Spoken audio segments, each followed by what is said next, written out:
Orion चिढ़कर बोला, अरे अब बस भी करो, हम सब सिंगल हैं और इसकी वजह है हमारे बिग बॉस, लेकिन अब वो मैरिड है और अनरोमांटिक भी। लेकिन हमारी यंग मैडम तो रोमांटिक होंगी, वो तो सेड्यूस कर सकती हैं ना। ओरियन अश्वत्थ का चीफ बॉडीगार्ड था। सिल्वर कलर के बाल और कानों में छोटे छोटे ईयर। ओरियन बहुत गुड लुकिंग लगता था। रिंग जहां अश्वत्थ के कमरे के बाहर ये सब बातें चल रही थी, वहीं कमरे के अंदर टिया दर्द से कराहने लगी, पर अश्वत्थ बिल्कुल शांत था। वो बिना किसी एक्सप्रेशन के टिया को देख रहा था। उसने पूछा, क्या तुम कोई सपना देख रही थी? टिया ने अश्वत्थ की बात का जवाब नहीं दिया क्योंकि उसका ध्यान कहीं और था। मेरे कपड़े किसने बदले? टिया अपने आप से पूछ रही थी। उसने शादी का जोड़ा नहीं पहन रखा था और उसे अच्छे से याद था कि वो शादी के जोड़े में ही अश्वत्थ के रूल्स एंड रेगुलेशंस सुनते सुनते सोफा पर ही सो गई थी। वो हकलाते हुए बोली, सर क्या आपने मेरे कपड़े? अश्वत्थ बिना एक्सप्रेशन के बोला, हाँ मैंने तुम्हारे कपड़े चेंज कर दिए। यह सुनते ही वो जोर से चिल्लाई और इस बार दरवाजे के पीछे खड़े लोगों से रहा नहीं गया और वो सब बिना इजाजत आतंकवादियों की तरह अंदर घुस आए। उन सबको देख के अश्वत्थ चौंक गया। आदित्य डरते हुए बोला, सॉरी भाई, हमें गलत मत समझना, पर हमसे रहा नहीं गया। भाभी क्यों चिल्ला रही थी? कहीं आपने उनके साथ कुछ किया तो नहीं? ओहस बोला, बिग बॉस क्या हुआ? अश्वत्थ को इन लोगों पर गुस्सा आ रहा था।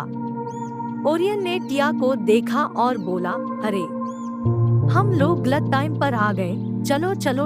आदित्य जाने को राजी नहीं था। उसने पूछा, ऐसे कैसे चले? पहले पता तो चले हुआ क्या है? अश्वत्थ चिढ़ते हुए बोला, कुछ नहीं हुआ है, तुम्हारी भाभी बेड से गिर गई। अश्वत्थ की इरिटेशन को समझते हुए ओरियन सबको धक्का देने हुए कमरे से बाहर निकाल लाया। आदित्य जिसको ओरियन जबरदस्ती बाहर लाया था बोला, क्या कर रहे हो? ओरियन उसे समझाते हुए बोला, अरे यंग मैडम भी यहाँ रहती है, हमें अब पहले जैसे बेशर्मों की तरह वहाँ मुंह उठाए नहीं जाना चाहिए। आदित्य मजाक करते हुए बोला, तो या शर्म से जाना पड़ेगा। प्रत्यूष का आदित्य को पकड़कर पीटने का मन कर रहा था।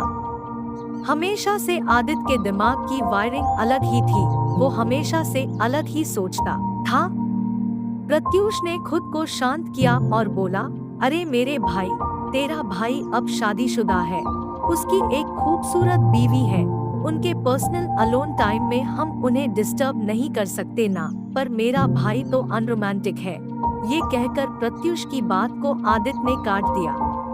ओरियन दोनों को डांटते हुए बोला, चुप, अब चलो, और सभी आदित्य को उठाकर ले गए। कमरे में टिया चीखते हुए बोली, आप ऐसा कैसे कर सकते हैं? आप मुझे उठा भी तो सकते थे, आपने क्यों मेरे कपड़े बदले? अश्वत्थ ने उसे ऊपर से नीचे तक देखा और शांत होकर बोला, क्यों? मैं तुम्हारे कपड़े चेंज क्यों नहीं कर सकता? शायद तुम भूल रही हो, तुम बीवी हो तो इतना हक तो है ना मेरा। मेरी यह सुनकर टिया चुप हो गई। अश्वत्थ अजीब ढंग से मुस्कुराते हुए बोला, इतना शर्मिंदा होने की जरूरत नहीं है, मैंने ही देखा है, किसी और ने नहीं। यह सुन के टिया का मन कर रहा था कि वो वहीं पर गड्ढा खोदकर उसमें गड़ जाए या फिर धरती फट जाए और वो उसमें समा जाए। अश्वत्थ ने टिया को प्रिंसेस नाइट गाउन पहना दिया था। टिया के गाल शर्म से लाल हो गए थे। वो फर्श को देख रही थी और वहीं अश्वत्थ बेशर्मों की तरह कुछ भी बोले जा रहा था। अश्वत्थ ने उसकी मन की बात जान ली थी। वो उसे छेड़ते हुए बोला, मेरे घर में गड्ढा खोदने की कोशिश मत करना, समझ गई? और मरने की तो बिल्कुल भी मत सोचना। यह सुनकर टिया शॉक्ड रह गई कि अश्वत्थ को कैसे पता चला कि वो वही सोच रही थी। पूरी दुनिया में सबको लगता था कि अश्वत्थ एक बहुत ही अनरोमांटिक पर्सन है। इनफैक्ट उसके दोस्तों और भाई को भी यही लगता था। उन्हें क्या पता था कि उनका ये दोस्त इतना बेशर्म भी हो सकता है। और तो और अश्वत्थ खुद भी हैरान था कि वो क्या बके जा रहा है और किस लिए। उसने टिया को देखा और बोला, तुम्हें पता है ना क्या करना है? टिया चुप खड़ी उसे देखती रही। अश्वत्थ उसे समझाते हुए बोला, आज पहली रसोई की रस्म करनी है, तुम्हें मेरे दादाजी को इम्प्रेस करने का एक भी मौका नहीं छोड़ना है, समझ में आई बात? तुम्हें खाना बनाना तो आता है ना?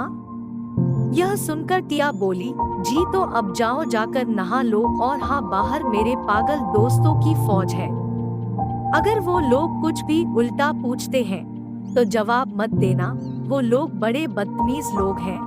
ये कहकर अश्वत्थ कमरे से बाहर जाने लगा। टिया मन ही मन बोली, आप कौन से अच्छे हो? टिया को वहीं जड़ खड़ा देखकर अश्वत्थ ने उसे फिर टोका, अब जाओगी भी या फिर चाहती हो कि मैं तुम्हारी नहाने में? अश्वत्थ की बात पूरी भी नहीं हो पाई थी कि टिया उठ खड़ी हुई और भागते हुए बाथरूम में घुस गई और दरवाजा अंदर से बंद कर दिया और लंबी लंबी सांसें लेने लगी। अश्वत्थ को खुद पे ताज्जुब हुआ और वो मन ही मन बोला, मैं कब से ऐसा हो गया हूँ, कुछ भी बोले जा रहा हूँ। लोग सही कहते हैं, औरतें का चक्कर ही ऐसा होता है। क्या मेरा? नो नो नो, ऐसा नहीं हो सकता। यहाँ अश्वत्थ परेशान हो रहा था अपने इस नए बिहेवियर से और वहाँ टिया बाथरूम में सोच रही थी, हे भगवान, किससे शादी कर ली मैंने, मेरी इतनी फूटी किस्मत, इससे अच्छा तो मैं। और फिर उसे याद आया कि उसे खाना बनाना है और उसने जल्दी जल्दी तैयार होना शुरू किया। बाथरूम में सब पहले से ही रेडी था, बाथटब में पानी भरा हुआ था, कपड़े वहीं रखे हुए थे, बस अब उसे फटाफट तैयार होना था। नहाने के बाद जब टिया कपड़े पहन रही थी तो उसने देखा कि वो कपड़े तो बहुत महंगी ब्रांड के हैं। जैसे ही टिया कपड़े पहनकर बाहर आई, उसने अश्वत्थ को बाहर बिस्तर पे बैठे देखा, वो बेडरूम से बाहर नहीं गया था। अश्वत्थ उसे निहारते हुए बोला, अच्छी लग रही हो। टिया एकदम से ऑकवर्ड हो गई और सीधा ड्रेसिंग रूम में गई और थोड़ी देर बाद तैयार होकर बाहर आई। अश्वत्थ उसे देखते ही रह गया। टिया बिना अश्वत्थ पे ध्यान दिए सीधा रूम से बाहर निकली, जहां उसको उस घर के सारे हैंडसम हंक्स लाइन लगाए बाहर खड़े दिखे। ऐसा लग रहा था कि वो लोग अपने फेवरेट सुपरस्टार का वेट कर रहे हो। टिया को देखकर वो लोग हैरान रह गए और उन्होंने एक साथ उसे गुड मॉर्निंग विश किया। आदित्य बोला, वाह भाभी, आप क्या लग रही हो, एकदम कहर। टिया चौंक गई। अहीम बोला, madam you are looking gorgeous. Tia समझ नहीं पा रही थी कि वो इस तारीफ के जवाब में क्या कहे। आदित्य अपने कॉलर को ऊपर करते हुए अहीम से बोला, आखिर भाभी किसकी है? अब भाभी आप जल्दी से अपनी रसोई का काम करेंगी, हम सभी प्राणी बहुत भूखे हैं, कृपया करके हम पर उपकार करें और हमें भोजन प्रदान करें। यह सुनकर टिया खिलखिलाकर हंस पड़ी। तभी जॉन्सी आई और टिया को अपने साथ ले गई। फिर सारे आदमी बिना रोकटोक के रूम में हड़बड़ाते हुए एक दूसरे पर गिरते पड़ते अश्वत्थ के कमरे में घुस गए। अपने घर के सिली हैंडसम मैन का छिछोरापन देख के अश्वत्थ बोला, तुम लोगों में सब्र नाम की चीज नहीं है, कोई ऐसे कमरे में आता है क्या? प्रत्यूष बोला, ओ रियली डॉट बॉस ओजस प्रत्यूष की बात से हिम्मत लेते हुए बोला, और नहीं तो क्या, एक बात बताओ, आपके और यंग मैडम के बीच कुछ हुआ भी या नहीं? आदित्य एक्साइटेड होकर बोला, भाई जल्दी बढ़ाओ ना, मैं चाचा बनने के लिए और ज्यादा वेट नहीं कर सकता। यह सुनकर अश्वत्थ ने उन्हें घूर कर देखा और बोला, बैड मैनर्स। अभ्रम बोला, अश्वत्थ की बात को नकारते हुए बोला, बैड मैनर्स गया भाड़ में, हमें जवाब चाहिए अभी के अभी। एक तो किसी को बिना बताए उस लड़की को अपनी गर्लफ्रेंड अनाउंस कर दिया, फिर लगे हाथ दूसरे दिन शादी भी कर ली, तो जाहिर सी बात है कि उसे तुम पसंद करते होगे पहले से ही। अश्वत्थ सबसे परेशान होते हुए बोला, मैं उसे नहीं जानता, बस इतना बता सकता हूँ कि फिलहाल मेरे पास उसके साथ रहने का एक सॉलिड रीएसन है, वो मेकअप की दुकान 4वीं सहाय। Am I right? जैसे ही यह बात कमरे में गूंजी, सबने देखा कि यह कौन बोला। यह बात रचित के मुंह से निकली थी।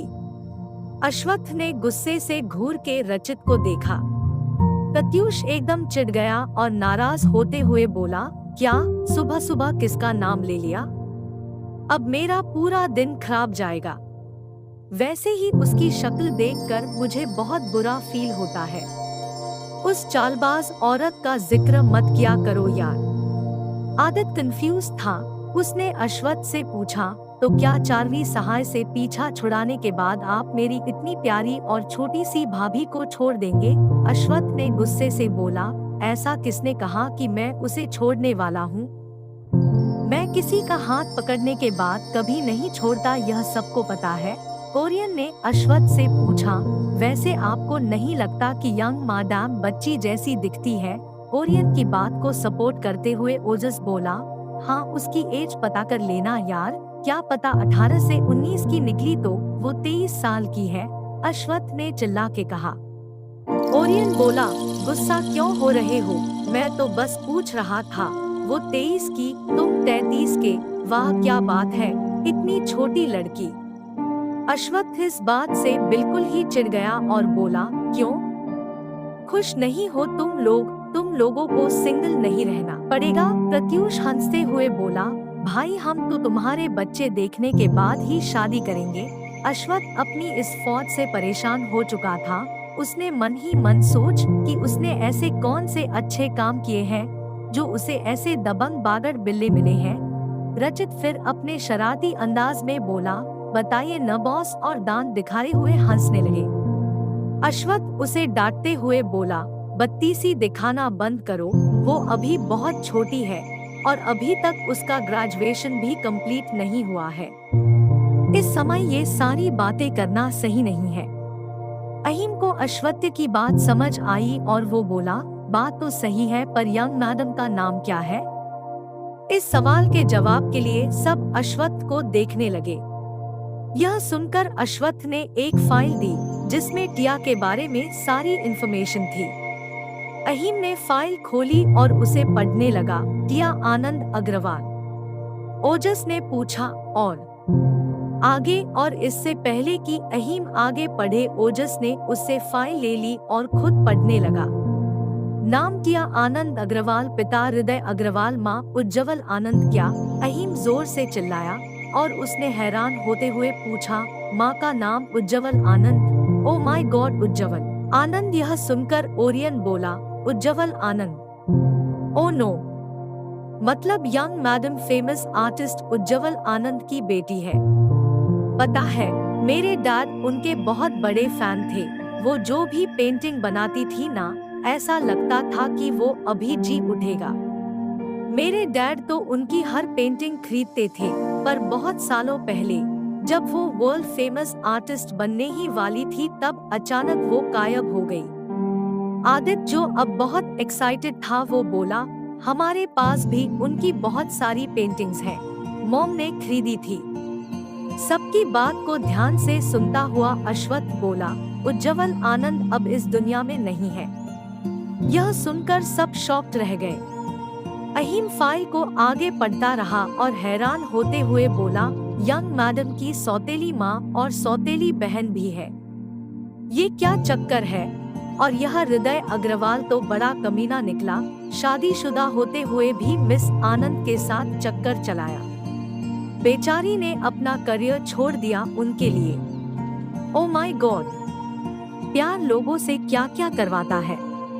और एक और बहुत खास बात, यंग मैडम उनकी नाजायज औलाद है। क्या है सच? टिया की माँ का क्यों छोड़ दिया उसने अपनी फूल जैसी बेटी को हृदय के पास? और यह सारी जानकारी आखिर क्यों इकट्ठी कर रहा है अश्वत्थ, और चाहता क्या है अश्वत्थ टिया से? हेलो दोस्तों, अगर आप नए हो तो हमारे चैनल को सब्सक्राइब जरूर कर ले और बेल आइकन को जरूर दबा दे ताकि नए वीडियो आप तक पहुंच सके। धन्यवाद।